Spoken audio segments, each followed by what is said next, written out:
tá? Espero que vocês aproveitem bastante. Eu vou passar uma lista de presença e depois, acho que no final da palestra, se tiverem dúvidas, aí a gente vai conversando, tá? Ô Francis, de repente, se você quiser sentar aqui na mesa, eu acho melhor você me ajudar a passar os slides. Tá ok. Aí você fica à vontade. Aí você vai falando, É. Esqueci de trazer um roteirinho. Aí eu tenho um roteirinho. Deixa eu ver. Aí vai na apresentação, né? Deixa eu pegar na roteirinho.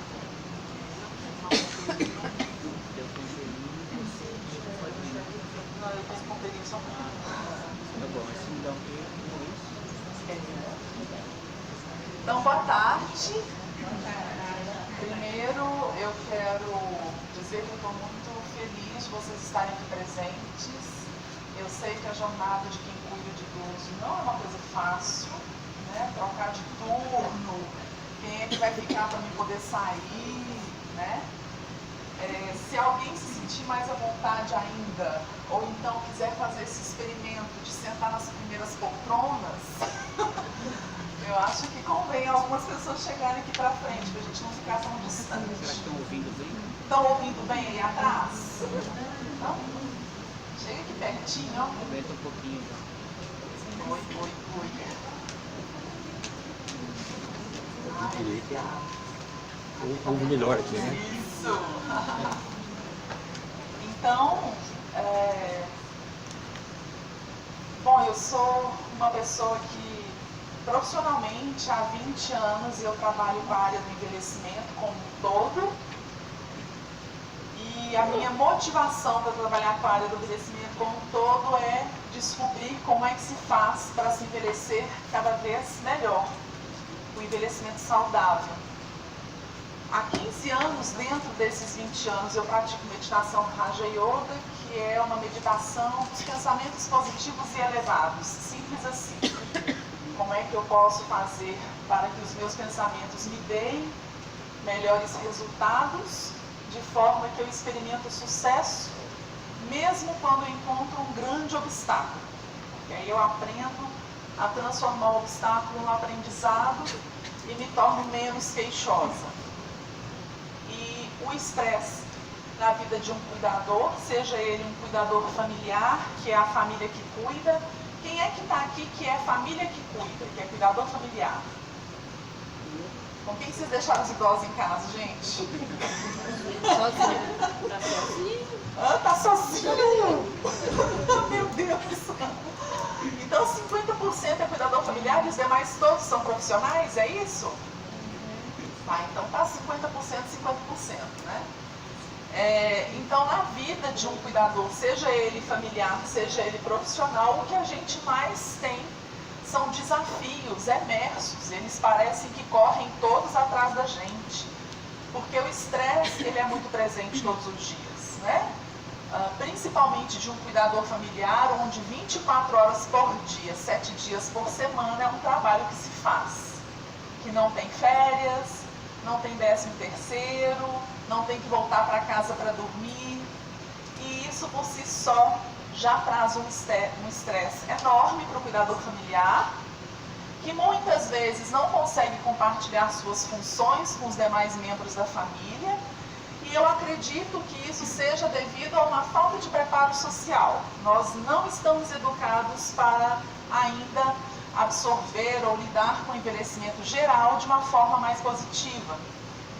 Então talvez a gente vai passar por uns períodos aí de ajustes, apagando fogo, para depois então as fichas caírem com mais propriedade e a gente conseguir construir o que eu posso chamar de uma cultura de cuidados, né? A gente precisa de construir ou reconstruir essa cultura de cuidados, porque a nossa base existencial ela vem através do cuidado. Sem cuidado a gente não chega, nem mesmo não passa do primeiro mês de vida. A gente precisa de cuidado. Os animais não, os animais 2, 3 dias já saem andando, tem um outro ritmo, mas o ser humano, se ele não for cuidado, ele morre, né? E até onde eu saiba, a história do Mowgli é uma fábula, né? Eu não sei se é verdadeiro, até onde eu saiba é uma fábula, apesar de eu adorar a história do Mowgli, que é um menino lobo que é encontrado por animais selvagens, né, e sobrevive.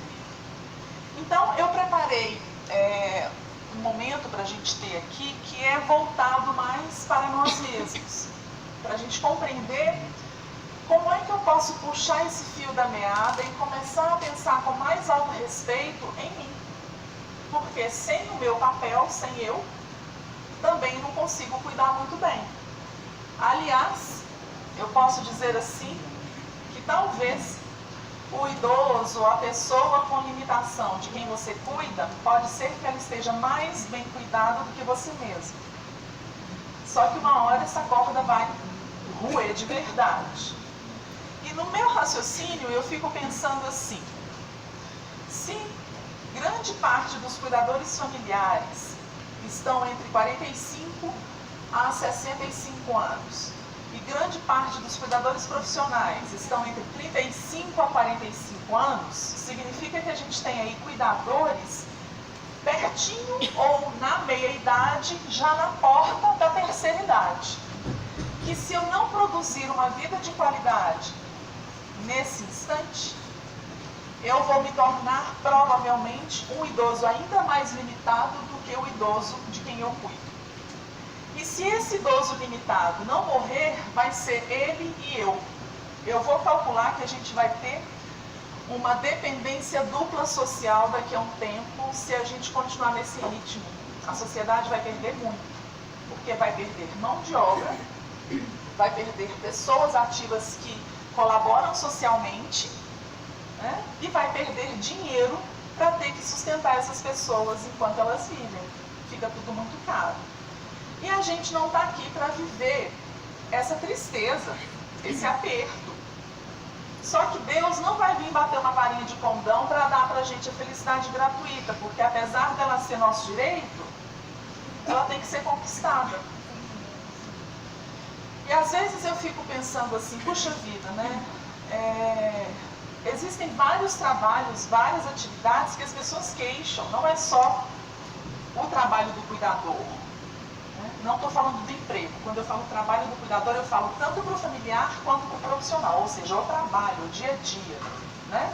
As tarefas que envolvem o cuidar. Existem várias profissões que também passam por esse tipo de ritmo intenso, todos os dias. A pessoa não consegue se desvencilhar facilmente. Mas às vezes eu me pergunto o que é desvencilhar facilmente, porque quando a gente para de fazer as coisas e fica sem fazer nada, chega uma hora que a gente cansa de não fazer nada. Não é verdade? O mundo do emprego, do trabalho depois da Revolução Industrial, acabou criando um sistema de férias. Aí a gente se consome durante uma época, depois entra de férias só por 30 dias, e pode ser que estressa muito mais do que descansa, porque vai para Salvador no período de férias em alta temporada, você volta mais cansado que descansado. Né? Eu tive um exemplo de um amigo meu, um casal amigos meus, eles estavam loucos, esperando, contando os dias para sair de férias. Ele era taxista e ela uma pequena empresária. Contando os dias para sair de férias. Ixi, um mês preparando a mala, aquela festa toda, foram para Salvador. No dia que eles chegaram em Salvador, estava acabando de atracar um navio com 1000 pessoas que desceram todas de uma vez e inundaram as ruas da cidade e ocuparam os hotéis, ocuparam os bares, e que ele não via a hora de voltar. Quando ele voltou de férias, ele foi para a roça para descansar das férias. Olha só que bom que a gente chegou. Então, o que é não fazer nada? O que é fazer tudo? É uma questão de percepção. É uma questão de consciência, a forma como eu faço. Se aquilo fala de mim, se aquilo tem um significado, se aquilo tem um sentido, aí fica legal, aí nada é pesado. Porque o peso está no conceito, está na maneira de lidar e está no benefício que você toma naquela sua tarefa. Então, eu preparei algo para a gente poder entrar em algumas reflexões, um workshop de 2 horas. Eu considero que o que eu preparei seja suficiente, mas pode ser que a gente precise de desdobrar isso em outros momentos, Pretendo voltar na região. Também online a gente pode fazer muita coisa, porque é uma forma que eu encontrei de atender principalmente o cuidador familiar. A gente está criando uma comunidade, aliás, ela já existe, uma comunidade que cada vez mais cresce no Brasil e até em outros países também já chegando, que são famílias que trocam experiências entre elas. E eu montei, formei uma equipe de clínicos, colegas e parceiros. A gente fica observando a troca dessas famílias. Quando essas famílias estão equivocadas ou precisando de uma orientação melhor, a gente entra na conversa. Mas é uma rede chamada Cuidador Familiar. E curiosamente, eu recebo muito pedido de inserção de cuidador profissional para fazer parte do cuidador familiar. Então, ano passado, eu tive que criar uma rede paralela, porque familiar é familiar, profissional é profissional, no sentido de, o profissional precisa do emprego. Então, às vezes, ele não tem paciência de ficar observando o familiar, falando do idoso dele, porque ele quer ali oferecer o seu trabalho. Mas aí eu vi, puxa, mas na rede do cuidador familiar, a gente tem que ter um cuidador profissional que a gente possa indicar com um bom trabalho. Então, a gente criou uma rede chamada Cuidador 2.0. A expressão 2.0 significa um upgrade através da tecnologia, onde a gente utiliza a tecnologia para melhorias. É a expressão 2.0, versão 2.0. Então, o Cuidador 2.0 é uma rede que está cada vez mais crescendo, só de cuidadores profissionais. E toda vez que em algum canto do Brasil, algum cuidador familiar precisa de um cuidador, a gente pergunta no 2.0, quem é de Sergipe aí? Tem uma família precisando de trabalho. Mas só quem está nessa rede, porque ali a gente tem um coach que acompanha, a gente tem psicólogo, a gente tem enfermeiras que podem ajudar nas orientações, Então está virando uma comunidade, não se paga por essa comunidade, eu tenho que descobrir outros meios de poder sustentar esse trabalho, como por exemplo editais, principalmente do Fundo do Idoso, para que a comunidade possa existir de forma natural, sem intenções financeiras, simplesmente através da troca de conhecimento. Então, cuidar de mim para cuidar melhor. Eu sou Gal Rosa, para quem está chegando agora. Prazer. Nós vamos refletir sobre os pilares para ser um cuidador de verdade. Pode passar, Francis. Tem umas coisas que vai agarrar porque está diferente. E aí eu começo assim, cuidar. Cuidar é uma ação de energia feminina e que tanto homens quanto mulheres têm, pois o equilíbrio dos gêneros começa pela distribuição de seu DNA. Pode passar. Então, se a gente olha para o nosso DNA, ali para os cromossomas dos gêneros, a gente vê que parte vem da mãe e parte vem do pai. Tanto mulher tem parte dos dois, quanto o homem tem parte dos dois. Ou seja, está no nosso gene uma parte feminina e uma parte masculina. Mas culturalmente a gente entende que cuidar faz parte da natureza feminina. Eu não sei por que as mulheres aceitam isso e aceitaram, eu não sei por que os homens cismam isso. É a mulher que cuida. Mas eu entendo que a natureza feminina sobressai porque ela é zelosa, ela gera a vida. Mas eu também entendo que o homem, ele cuida com a força e com o poder dele. Então a natureza do cuidar é muito mais ampla do que só um afeto, um carinho. Também faz parte de uma estrutura, de uma segurança, de uma proteção, que pode vir sim do homem. Vamos ver, Francisco vai agarrar. E aí eu penso assim, o sustento para ser um bom cuidador. Vamos ver alguns sustentos. O primeiro, todos precisam de cuidados, principalmente você. Todos podem te ajudar, até mesmo a pessoa de quem você cuida. Você tem um potencial que ainda não conhece. O valor do que faz é bem diferente do valor que custa o seu trabalho. E tenho limites. Até onde posso ir?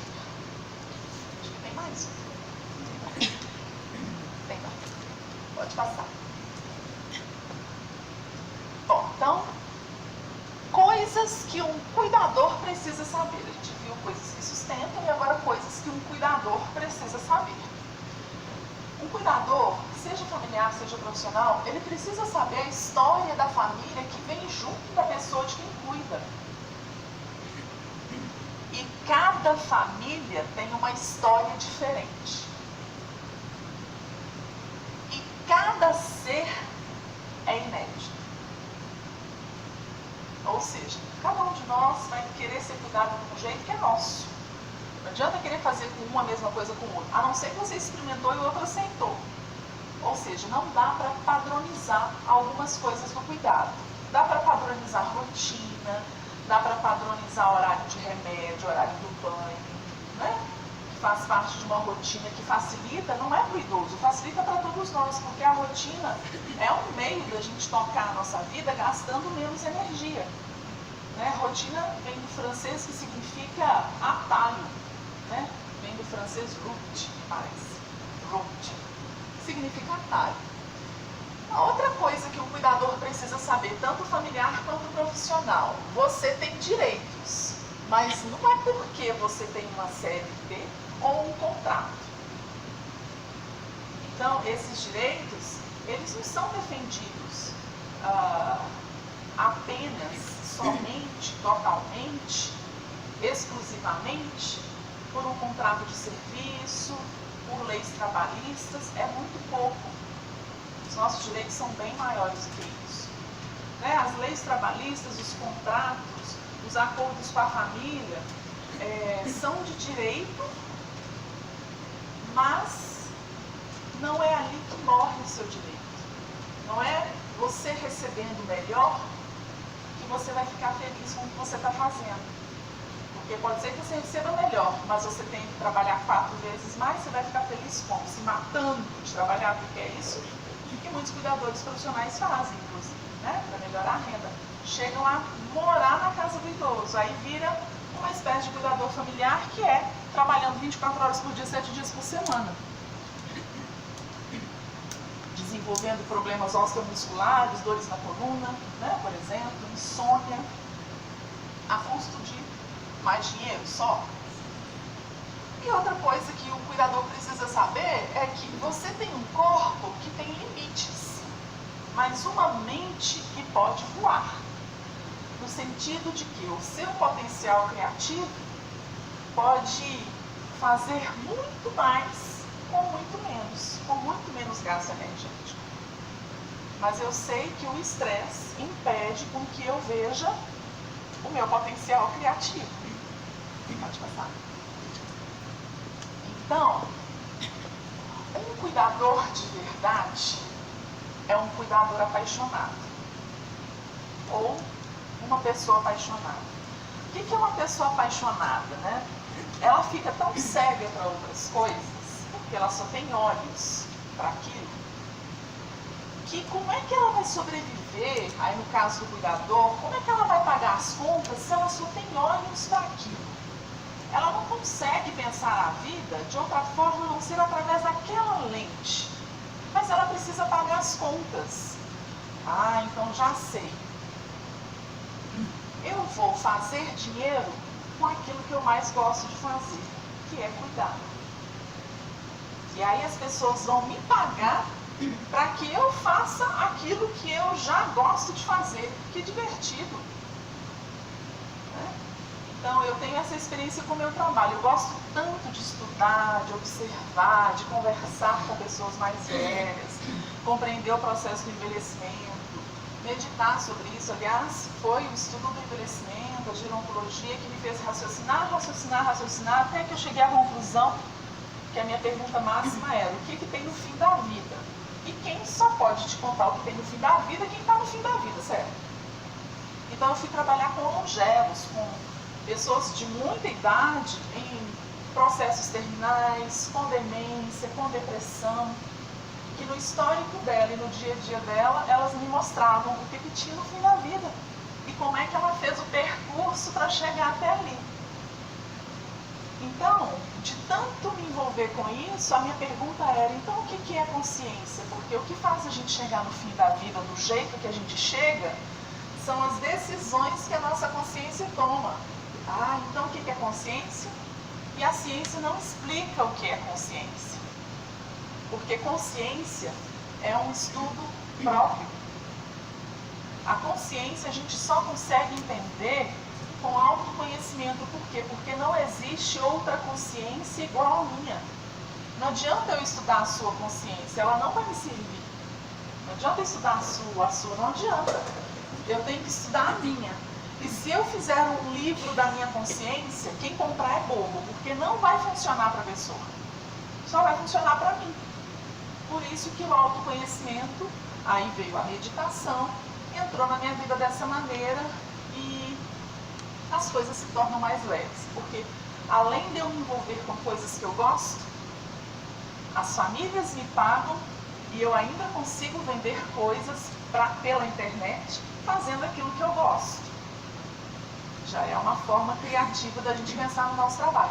Sim, tem que ser um apaixonado, sabe por quê? Porque mesmo quando eu não recebo, e olha que isso acontece muito, não dá para empreender o envelhecimento. Quando seu cliente idoso falece, não é no dia seguinte que você coloca outro. Você tem que ter um dinheirinho na caixinha para aguentar os seus dias até vir o próximo cliente, ou então contar com a boa ajuda dos amigos, do banco, da conta de luz, não é isso? Da telefonia, do aparelho celular, das prestações, negociar os juros, cartão de crédito, porque não dá para repor. Então, tem que ser doido, gente. E doidos, os apaixonados são todos doidos. Eles fazem maluquices pela paixão deles. Então, eu costumo dizer que quem trabalha com envelhecimento, quem é cuidador, até mesmo alguns gerontólogos que eu conheço, alguns geriatras que eu conheço, são apaixonados. Porque com dinheiro ou sem dinheiro, a gente faz. Pode passar. Mas se você não é um apaixonado, você pode se tornar.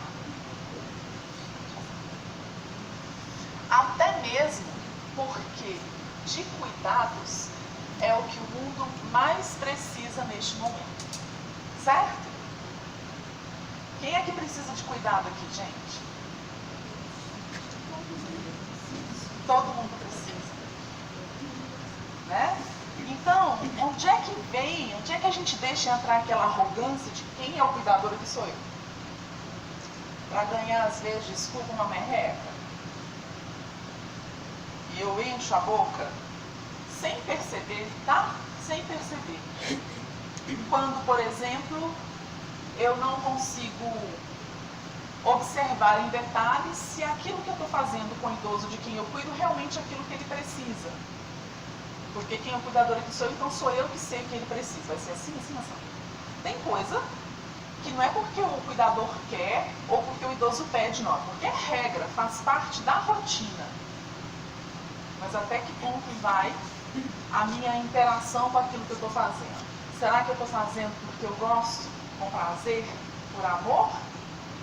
Ou doido para cumprir aquele horário? Ok. O problema é o seu estresse. Porque pode ser por conta de cobrir o horário, mas o que eu estou falando aqui é do sentimento daquela pessoa que se vê obrigada a trabalhar com aquela coisa porque é aquilo a única coisa que lhe aparece. Fica louco para dar a hora de ir embora. Eu não quero viver trabalhando numa coisa desse jeito, porque eu fico louco para dar a hora de ir embora. Ou então podem pensar em qualquer outra coisa que na sua rotina de cuidar te traz mais estresse do que prazer. Não compensa. Vai vender lingerie, vai vender perfume, Marie Claire. Tem Marie Claire? Não, é Mary Carey. Carey Mary. Não, eu não sei como é Mary Carey. Propaganda. Vai vender alguma coisa. Tem outras coisas que dão muito mais dinheiro. Então, o mundo precisa de cuidados. Basta reconhecer os valores de um cuidador para que eu possa, de fato, então, não, eu quero ser um cuidador de verdade. Então, deixa eu reconhecer esses valores.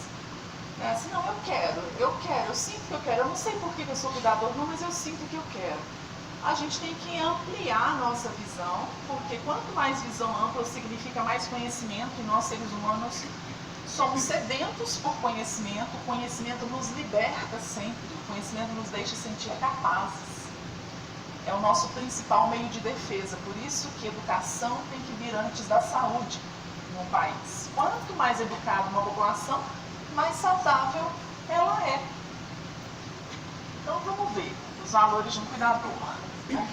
Cuidar, zelar, manter a atenção sobre. Quem cuida desprende sua energia em prol de energizar o outro. Olha que importante isso, poderoso, né?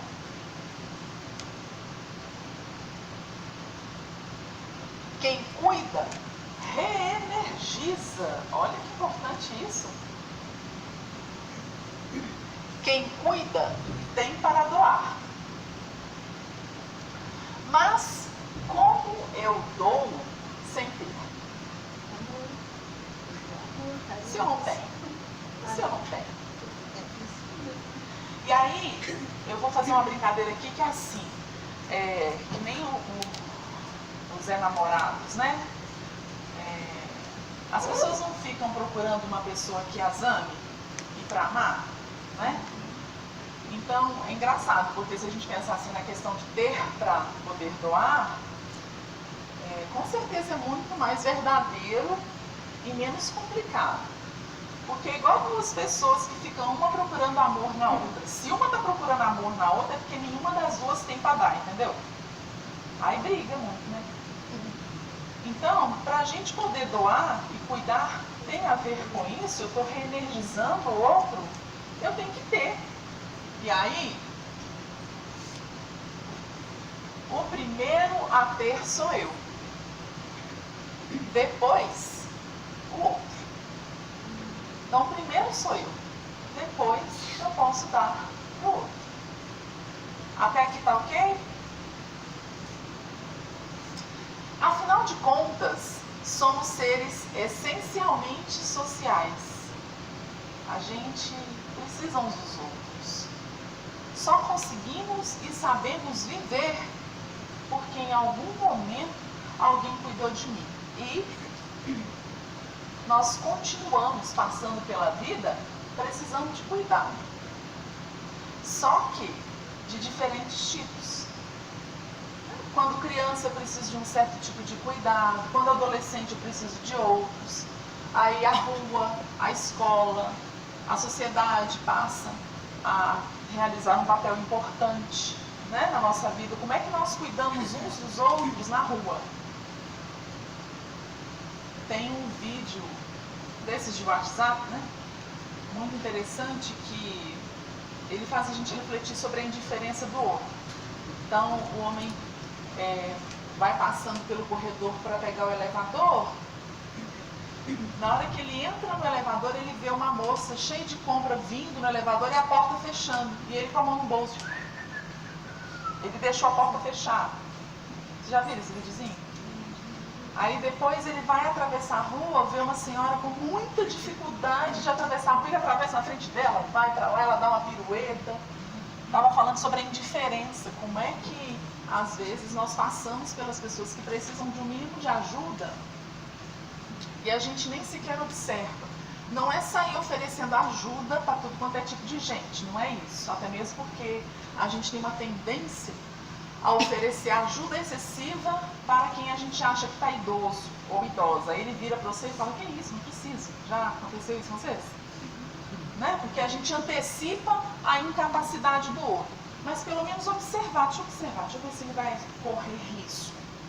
Deixa eu ver se ele vai se colocar numa situação de apuro. Na hora que eu ver que ele está se colocando numa situação de apuro, aí independente dele querer ou não, eu vou lá, opa, e dou aquela força. Mas para quaisquer outras situações, como é que a gente cuida uns dos outros na rua, no comércio, no ônibus? Sempre precisamos de cuidar e ser cuidados. Então eu posso entender que um cuidador é um doador.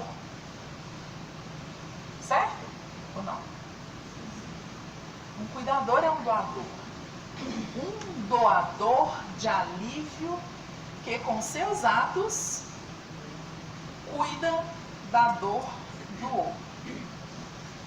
E seja essa dor do outro uma samambaia seca querendo ser regada. Seja a dor da casa que pede para ser arrumada. A geladeira que pede para ser descongelada. O cachorro que pede para colocar um antipulga nele que não aguenta mais de coceira. Estou falando de detalhes que significam cuidar. Que seja das nossas roupas que a gente comprou com tanto custo e preservar aquilo que a gente investe no nosso dinheiro para durar mais. Qualquer coisa que se relaciona ao cuidar. Seja da sustentabilidade do planeta, do lixo que a gente descarta. São dores, né? E o planeta tem zilhões de dores para a gente observar. Então, todos nós somos cuidadores. Eu trabalhei numa casa de cuidados, né? Então, como terapeuta ocupacional, tinha fisioterapeuta, nutrição, tem, né? Nessa casa. Essa casa ainda é uma grande parceira que eu tenho. Então, lá que eu aprendi muita coisa com relação a cuidador profissional. A gente já se apresentava para a família e em projetos da casa como, primeiro, todos nós éramos cuidadores. Então, era o cuidador terapeuta ocupacional, o cuidador geriatra, a cuidadora cozinheira, o cuidador motorista, porque todos nós somos cuidadores. E fora das casas de cuidado, a gente deveria pensar nisso. A sociedade toda é cuidadora. Afinal de contas, onde é que a gente vai enfiar uma população enorme de pessoas que se passa dos 60, também está chegando aos 70, aos 80 anos de forma mais numérica? Nem se a gente quiser construir todas as casas de cuidados particulares que cabem no mundo, não vai nos caber. Então, a gente tem que trabalhar a educação social. A gente tem que conversar sobre envelhecimento em casa. Antes, desde pequeno, para que na hora que esse envelhecimento aparecer da forma como ele é, ninguém se assustar e falar, eu vou ali, você fica aí. Ah, não, hoje eu não posso, não, eu tenho compromisso de fim de semana. Aí sobra aquela filha de 35 anos, que não casou ainda, ou de 40, 45, que separou do marido, ou a de 60, que está com um marido dependente. E eu falo muito da referência das mulheres. No universo de cuidadores, tanto profissionais quanto familiares, 5% são homens. Primeiro, por questões culturais, como eu já falei, as mulheres assumiram, os homens ajudam a dar essa nomenclatura. Então, o universo do cuidar tem mais gênero feminino, mais mulheres, né, cuidando. Mas também porque os homens estão adoecendo mais do que as mulheres acima dos 60. As mulheres são mais abertas para o envelhecimento. Há quem diga que envelhecer foi feito para a mulher. Porque é no envelhecimento que a mulher se liberta. Se o marido morre, ela aproveita. Gente, eu tô falando mentira, tô verdade.